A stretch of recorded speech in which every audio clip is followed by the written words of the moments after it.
Ngucanio nĩ itumũkĩte gatagatĩ ga kambuni ya WUIGITHIA Tatu City na thirikari ya Kiambu thutha wa kambuni ĩno gwĩtia kĩmanjĩka gĩa ciringi mbirioni 4.6 nĩguo ĩrekererie mũgũnda wa ĩka 40 ĩrĩa thirikari ya Kiambu yugĩte nĩ cia gwaka tabarĩra itiganĩte.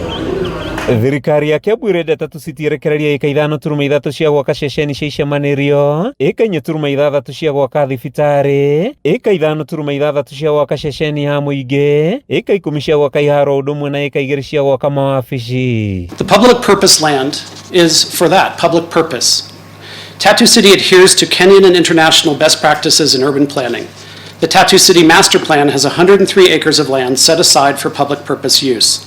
The land is available for public amenities such as hospitals, schools, and police and fire stations. Kũringana na irũa rĩrĩa rĩandĩkĩtwo nĩ minista wa mĩgũnda kaunti-inĩ ya Kiambu Salome Wainaina rĩrĩa rĩandĩkirwo tarĩki 16 mweri wa kana mwaka ũyũ, thirikari ya Kiambu ho nĩ ĩrenda ĩnengerwo ĩka 2 cia waki wa mũciĩ wa gavana. We sought 3 additional meetings with the governor to put forth this clear legal requirement for Kiambu County to acquire public purpose land at Tatu City.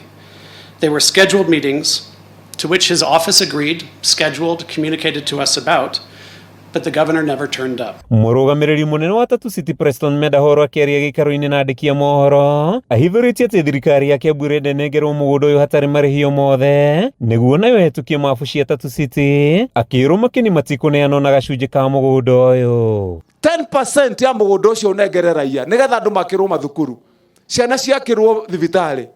Ndathi ndamera ũguo tondũ matũraga na meciria marĩa ma ũkoroni maranyitana na mĩkora ĩno wonaga ĩtũraga gũkũ atĩ mwathi mũcambia wa matangi ũcio ndĩramera niĩ njambĩtio ngaigana ona mwathani Jesũ atũraga kũndũ kũrĩkũ.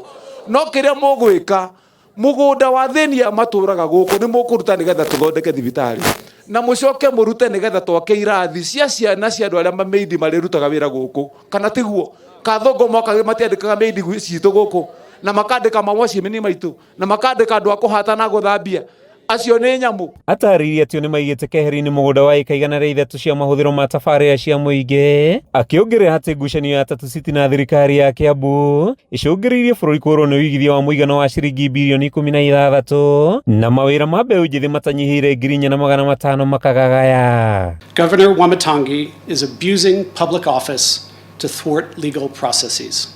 He is a barrier to foreign direct investment in Kenya, and he is a destroyer of youth job creation in Kiambu County. Tatu City estimates that Governor Wamatangi's extortionate delay has cost the county and country more than 16 billion Kenyan shillings. That's about 125 million US dollars. Na mũkũigua rũgano nĩrwekũgana no niĩ ndĩmeraga mũgane ndagĩka ya mũthia ũhingi ũrĩa kwagĩrĩire kana ti andũ aitũ.